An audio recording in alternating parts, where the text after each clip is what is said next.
Hi friends, అందరికీ నమస్కారం అండి. సో ప్రీవియస్ వీడియోలో మనం పాలసీ ఇన్ఫోర్స్ అంటే ఏం చెప్పుకున్నాం కదా. ఇక్కడ ఏంటంటే పాలసీ ల్యాప్స్డ్ అనమాట. సో పాలసీ ల్యాప్స్ అవుతుంది. అది ఎప్పుడు అవుతుంది ఏంటి అని నేను చెప్తాను, చూడండి. సో ఇక్కడ మనకి ఈ పాలసీ ల్యాప్స్ అంటే ఫర్ ఎగ్జాంపుల్తో చెప్తాను. సో నేనే ఉన్నాను. ఫర్ ఎగ్జాంపుల్ జనవరి 1న నాకు ఈఎంఐ ఉంది, ఒక 1000 రూపాయలు కట్టాలి. సో ఈ 1000 రూపాయలు అమౌంట్ నా దగ్గర లేవండి, సరిపడా లేవు.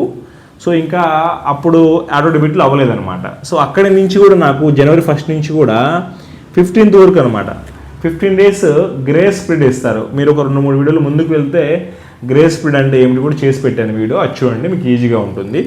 సో 15 days మనకి ఎక్స్ట్రా టైం ఇస్తారనమాట. ఇక్కడ ఏమవుతుందంటే ఈ 15 రోజుల్లో కూడా నేను కట్టుకోలేదండి, పూర్తిగా కూడా ఈ 15 రోజుల్లో కూడా నేను కట్టుకోలేదు, మర్చిపోయాను ఏదైనా ఇబ్బంది వల్ల.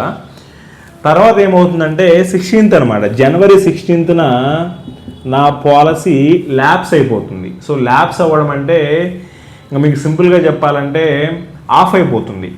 సో ఇదిగోండి, ఆఫ్ అయిపోతుంది. ఇంకా ఆ పాలసీ రన్నింగ్లో ఉండదు అనమాట, రన్నింగ్లో ఉండదు, ఇంకా ఎఫెక్టివ్ ఉండదు. అది అప్పటి నుంచి ఇంకా మొత్తం ఎఫెక్టివ్ అయిపోతుంది, డీయాక్టివేట్ అయిపోతుంది ఆ పాలసీ.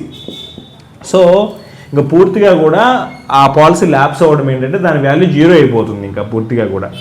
ఇంతేనండి, పాలసీ ల్యాప్స్ అవ్వడం అంటే ఇంకా దానికి ఎటువంటి వాల్యూ లేకపోవడం, అమల్లో ఉండదన్నమాట ఆ పాలసీ. నా పేరు మీద ఉన్న, ఇంతకుముందు చెప్పాను కదా మీకు, ఆ 1 కోటి రూపాయల పాలసీ ఏదైతే ఉంటుందో యాక్టివ్ అని, ఇక్కడ నుంచి మనకి పాలసీ ల్యాప్స్ అయినప్పుడు ఇంకా నా పేరు మీద అంటే పాలసీ ఉంటుంది, బట్ అది యాక్టివ్ ఉండదు అనమాట. ఇంకా దానికి ఎటువంటి వాల్యూ ఏమి ఉండదు. బట్ మరి ఇలాంటి కేసెస్లో చనిపోయారనుకోండి పర్సన్, క్లెయిమ్ వస్తుందా రాదా అనేది నేను మీకు నెక్స్ట్ వీడియోలో చెప్తానండి. Thanks for your valuable time. Thanks for watching this video అండి.